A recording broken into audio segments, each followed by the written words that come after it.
In a story filed last week with the Washington Post, Amy Goldstein described how Americans are struggling filing and having appeals processed by the government after they enrolled through the Obamacare website.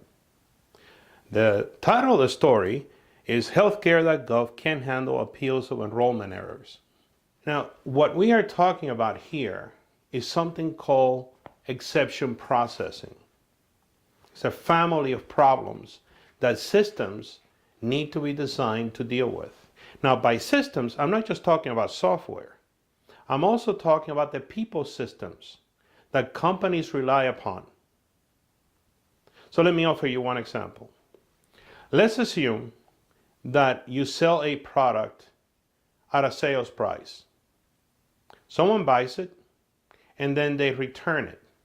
By the time they return it, you have changed the price on the product to its higher price, the normal price that it carries on the floor.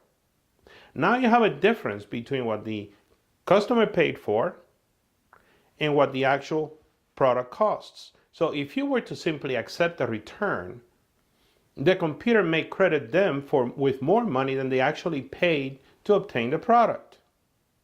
So you have to create an exception process. And what the exception process would do in this case is to say, yes, I know that today the price is $40. But when it was purchased, the price was $30.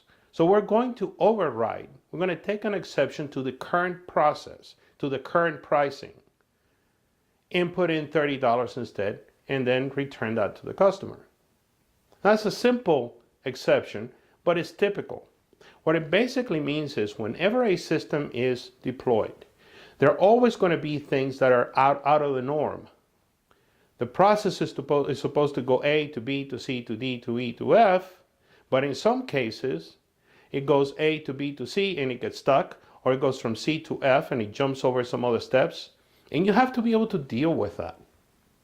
In the case of the government site, what happened was that when people entered their information and the site went out and calculated what subsidies they were entitled to, what kind of plans were available for them, what kind of information it had about the individual itself, there were errors.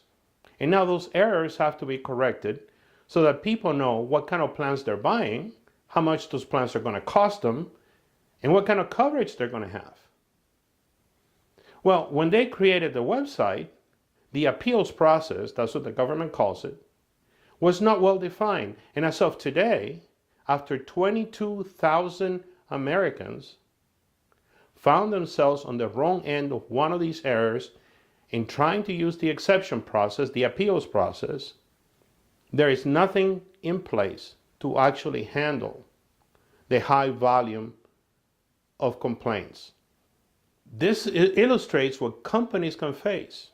I have seen this in the private sector, and it can be very damaging to a rollout that is supposed to be the benchmark, the flagship of a company, and suddenly some minor issue bogs the whole thing down. So we're going to continue to look at the Obamacare website as new reports come out, and we're going to comment on it not from a political philosophy perspective, but from a technical perspective.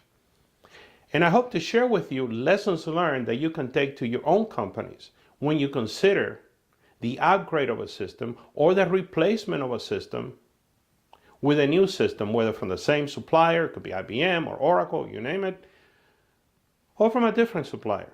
Doesn't matter. It is the change from one system to the other that has to be carefully managed. And as part of that management process, you have to put in place exception handling. And make sure that you can staff it. Either you automate it or you staff it. If you staff it, it can be very costly.